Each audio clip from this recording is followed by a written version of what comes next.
You've got to picture it properly, mate, because people back home talk about Vietnam like it was one single place, one single feeling, one single war. It wasn't. Vietnam was two completely different wars depending on what was stitched onto your shoulder and where you slept at night. If you were an American, especially an American tucked safely behind the wire, the war could look like a traveling trade show sponsored by the richest country on earth. If you were us, tucked into the scrub with leeches and damp socks and a radio that worked only when it felt like it, the war looked like a long, sweaty argument between your spine and your pack straps. And hey, before I take you back into the mud and the madness, do me a quick favor. Hit like and subscribe to the channel. It genuinely helps more than you think, and it motivates the author to keep publishing these kinds of wild, unforgettable stories for you. Alright, back to it. I remember the first time our patrol rolled into the big American sprawl, Long Bin, that monstrous beast of concrete and steel and confidence. We'd been out for days, moving through bamboo so thick it felt like the jungle was trying to close its fist around you. We were hungry in that quiet, resigned way. Not starving, soldiers don't like to say starving unless they're telling a story, but hungry enough that you daydream about toast like it's a lover. Then we crossed into Long Bin, and it was like driving into someone else's future. Paved roads, actual bloody roads, smooth enough you could balance a cup of tea on your knee. There were demountables with air conditioning mate, in a tropical war zone. Their PX store wasn't a shop, it was a supermarket. A whole building devoted to comfort, packed with stereo systems, toothpaste brands you'd never seen, magazines with women who looked like they'd never sweated a day in their lives. And I'll never forget this one kid, couldn't have been older than 19, some clerk with clean hands and that soft look of someone who'd never had to crawl through mud with his heart trying to escape out his throat. He was sitting outside an office, feet up, eating a T-bone steak like it was a casual Tuesday at home. And he had a beer, not a warm, sad beer, not a been in the sun since breakfast beer, a cold beer. Ice cold, in the middle of a jungle war zone. He cracked it, foam hissed, and I swear to you the sound was louder than gunfire in my mind, like the universe was laughing. They had ice cream machines. I saw one. I stood there staring at it like it was a religious object, a machine whose entire job was to make cold sweetness in a place where your sweat never even had time to dry. It was Disneyland with guns, bright, busy, and completely disconnected from the quiet misery beyond the wire. Then there was us, the Australian task force at Nui Dat, the poor cousins, the oh yeah they're here too contingent. We were meant to be the sharp end. SASR, deep reconnaissance, the blokes who disappear into the bush and come back with information and haunted eyes. Tip of the spear and all that. But a spear still needs a handle, and ours was carved out of budget cuts and good intentions. While the Yanks filled the sky with Hueys and Cobras, clattering overhead like angry locusts, we were lucky to scab a lift on anything with rotors that wasn't already booked for someone more important. Our vehicles were Land Rovers that looked like they'd survived 3 wars before they met us. Tin cans on wheels. Every pothole sent a message straight up your spine like, "Good morning. Here's your suffering for today." Our uniforms rotted off our backs in the wet season. Your boots didn't wear out, they dissolved. They turned to soft, defeated mush while you stood there pretending it was fine because complaining doesn't stop rain from falling. The disparity was so ridiculous it turned into a kind of joke until it stopped being funny. I watched an American unit one afternoon clearing out a supply bunker. Not clearing out like carefully inventorying or reallocating. No mate, tossing things. Perfect boots, ponchos, sealed ammo crates. Into a heap like rubbish because they couldn't be bothered with the paperwork. Their war was so well supplied it had overflow. Their waste bins were fat with perfectly good gear. Meanwhile, back at Nui Dat, you could hear grown men arguing over who'd get the least torn mosquito net. You could watch someone patch the same bit of kit for the 3rd time because replacing it meant forms, signatures, explanations, and then waiting 6 weeks for Sydney to remember you existed. If an American broke an M16, he went to a counter and got another one in plastic wrap like buying a toaster. If we broke a piece of kit, we had to fill out paperwork like we were applying for permission to breathe. Then someone with clean boots would look at you like you'd insulted their mother, and you'd wait and wait and wait. So yes, of course it gnawed at you. It wasn't just jealousy, though God knows I would have traded a month's pay for one cold beer. It was something more practical, something that feels obvious when you're living it. We looked at their overflowing dumpsters, their unguarded motor pools, their endless stacks of extra. Then we looked at our rusting kit, our damp beds, our lukewarm tea, and without anyone giving an order, without a memo, without a briefing, it shifted. Like a cultural weather change. We realized Her Majesty's war came with Her Majesty's budget, and Her Majesty's budget apparently didn't include making sure your blokes aren't living like swamp rats. But Uncle Sam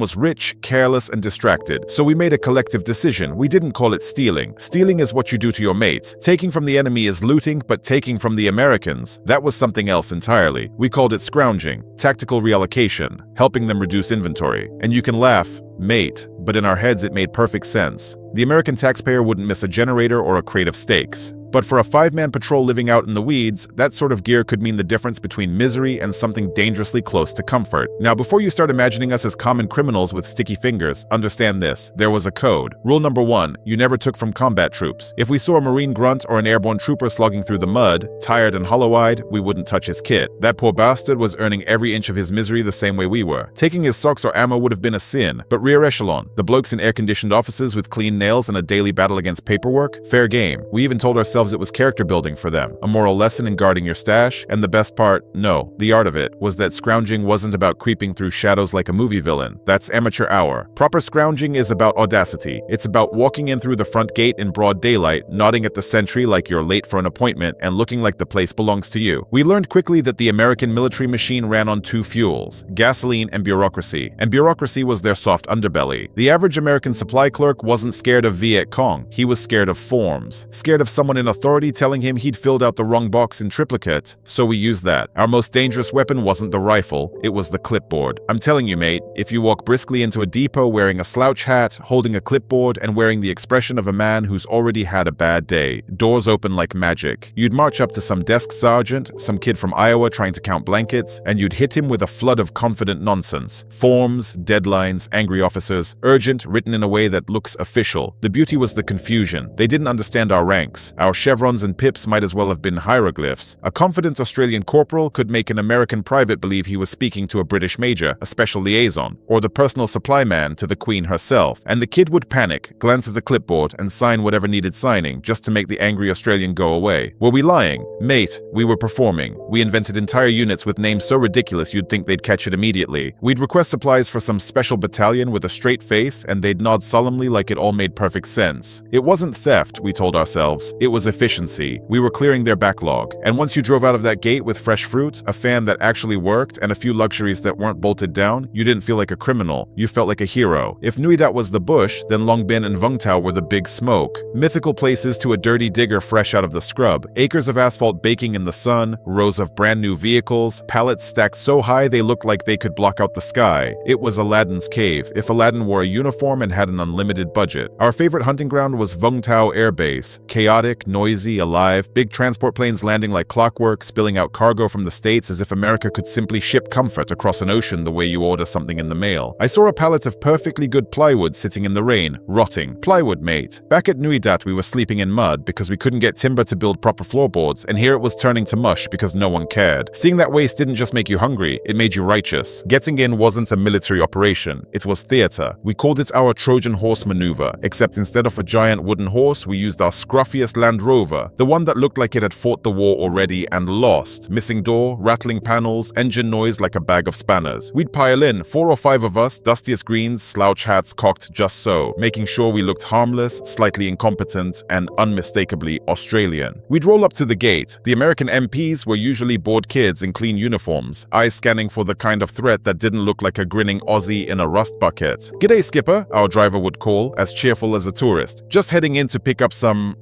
diplomatic mail, VIP stuff. Strictly speaking, our paperwork was a joke. Sometimes it barely existed. But we had something better than clearance. We had the universal key. The universal key was a crate of Australian beer. The Yanks had Budweiser. Tasted like canoe water. We had the good stuff. Heavy lagers from home. We'd keep a couple of cans on the dash, sweating in the heat like jewels. The MP's eyes would lock onto them like a magnet. "That Aussie beer?" he'd ask, trying to sound casual, failing. "Sure is, mate," we'd reply, tossing him one. "Keep it cold for later. You boys are doing a great job." Bribery? Maybe. Diplomacy? Definitely. The gate arm would lift and we'd roll into the belly of the beast. Once you were inside, you were invisible. The Americans had so much traffic, so many trucks, so many people. Nobody noticed the little Land Rover weaving through depots like a cockroach in a cathedral. We'd cruise past lots filled with junked vehicles that had problems so minor it made you want to scream. A Jeep with a flat tire, a truck with a busted light. To them it was trash. To us it was a spare parts paradise. We'd make mental lists. Right, Bluey needs a new whatever it is. Mess tent could use a fan. And look at that,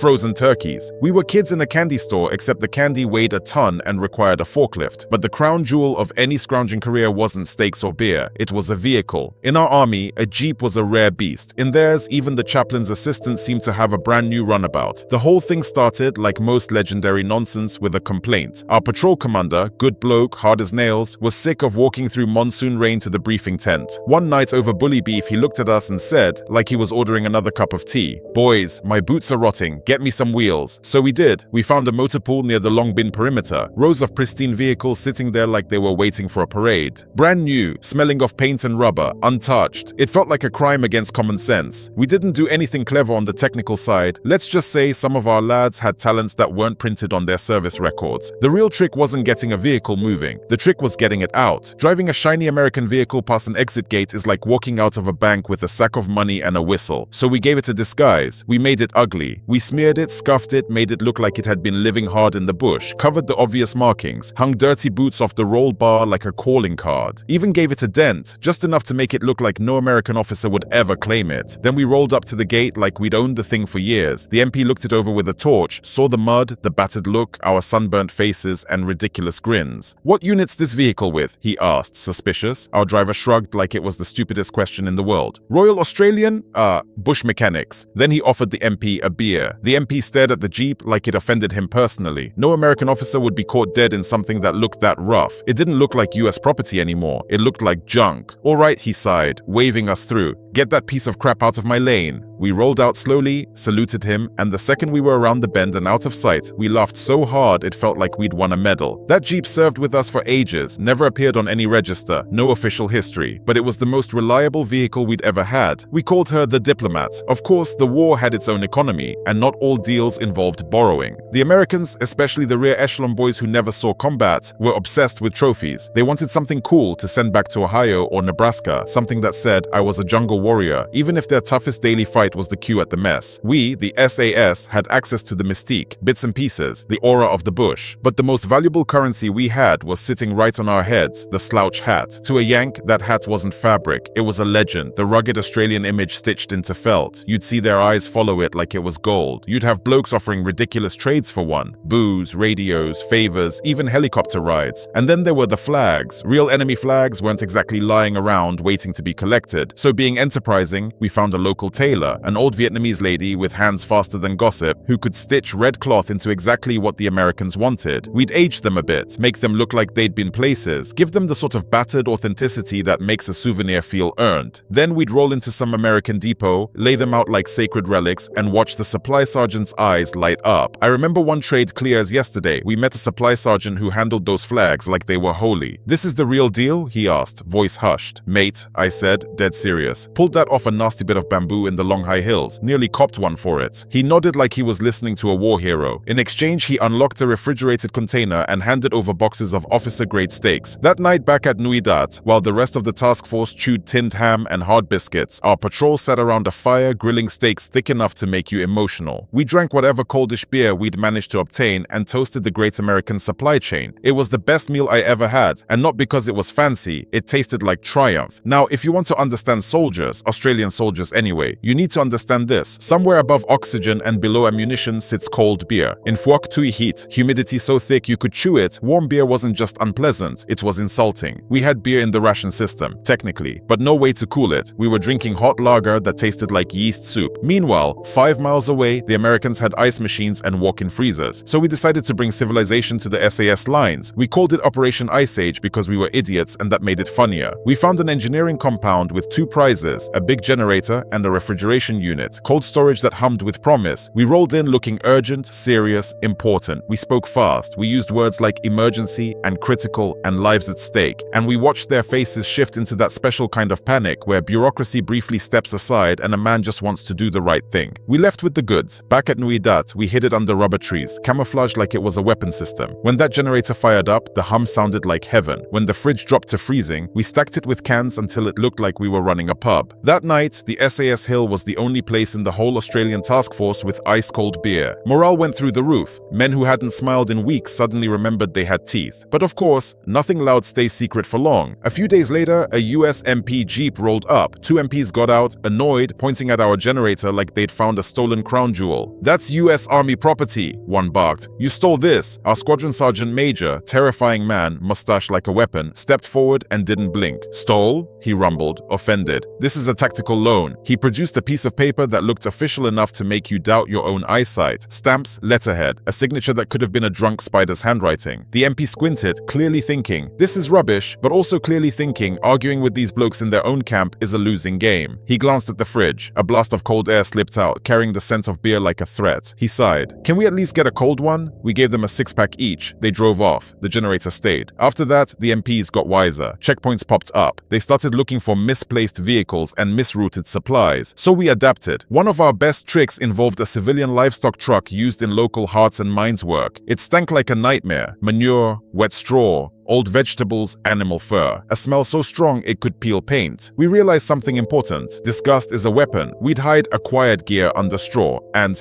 other organic materials and roll up to a checkpoint like we were delivering farm supplies. The MP would step forward, take one whiff, and recoil like he'd been punched. What are you hauling? He'd ask, already regretting it. Just pigs and fertilizer, we'd say cheerfully. Want to check? We'd make a show of reaching for the latch, and the MP would panic. No, just go. Get that thing away from me. And we'd roll through, smuggling more value under that stench than some men earned in a year. But our masterpiece, the one that still makes me laugh into my drink, was the bulldozer. We needed an earth mover for digging latrines and defensive works. The Americans had them. We didn't. Problem: you can't exactly hide a bulldozer. So we didn't steal it whole. We stole it in pieces. Over weeks, different patrols visited the same depot and borrowed a part here, a part there. Something that looked like scrap, something that looked harmless. The MPs saw junk metal leaving in trucks and never thought to connect the dots. They never realized Tuesday's odd-shaped bits fit perfectly with Thursday's heavy chunk, and that all of it would become one complete machine back at our end. Our mechanics, wizards with grease under their nails, rebuilt it in a hidden clearing. We painted it jungle green, stenciled a kangaroo on the side, and christened it Matilda. One day, an American engineering officer came to Nui Dat for a liaison chat. He stood right next to Matilda, admiring the defensive earthworks. Nice dozer, he said. Looks just like the model we use. Didn't know you Aussies had those. Our sergeant didn't even blink. Oh yeah, mate, standard Commonwealth earth mover. Built in Melbourne, runs on Vegemite and grit. The American nodded, impressed, completely unaware he was practically leaning on his own missing property. That, mate, is how you hide something too big to hide. You hide it in plain sight. Now, looking back 50 years later, you could call us thieving rascals. The brass back in Canberra would have had heart attacks if they knew the full extent of our reallocations. We probably ran a black market economy that could have funded a small island nation. But it wasn't greed. We weren't shipping home crates to sell. We weren't trying to get rich. We were trying to make life bearable for the bloke beside you in a war that often made no sense. When you hand a cold beer to a mate who's just spent weeks lying in a swamp, shaking from fear and fever, that isn't theft, that's mercy. When you rig up power so the lads can listen to music and drown out the distant thump of mortars, that isn't criminal, that's sanity. We were the mischievous little brothers of the coalition, scruffy, sunburned, refusing to be miserable just because the paperwork said so. And honestly, I think the Americans loved us for it. Their MPs chased us, their supply officers swore, but deep down, they admired the hustle. They were cogs in a huge machine. They saw us as a kind of freedom they couldn't have. Men who could walk into a bar fight, steal your wallet, and buy you a drink with it afterwards, all with a grin. My last day in country, we were packing up to rotate home. We couldn't take the heavy stuff with us. You can't exactly check a generator onto a flight and pretend it's personal luggage, so we did the honorable thing, sort of. We left the diplomat parked right in front of the US MP station at Vung Tau. Keys in the ignition, a note on the dashboard. It said, "Thanks for the loan. She pulls a bit left and the brakes are dodgy, but she served the Queen well. Yours truly, the SAS." I like to think the MP who found it smiled, maybe even laughed. Maybe he shook his head and thought, those bloody Aussies. We left Vietnam battered and sunburnt and a bit scrambled in the head, but we walked tall. We fought the enemy on our own terms, and we fought the logistics war on our own terms too. The British might have taught us discipline. The jungle taught us silence, but the Americans, without meaning to, taught us the value of free enterprise. So here's my toast, mate, to the United States Army supply system. You were the finest quartermasters the Australian SAS ever had. You kept us fed, you kept us moving, and most importantly, you kept our beer cold. And if any of you are still looking for that missing bulldozer, well, let's just say there might have been a bit of an accident near the South China Sea while someone was trying to load it onto a boat. Sorry about that, mate. No hard feelings.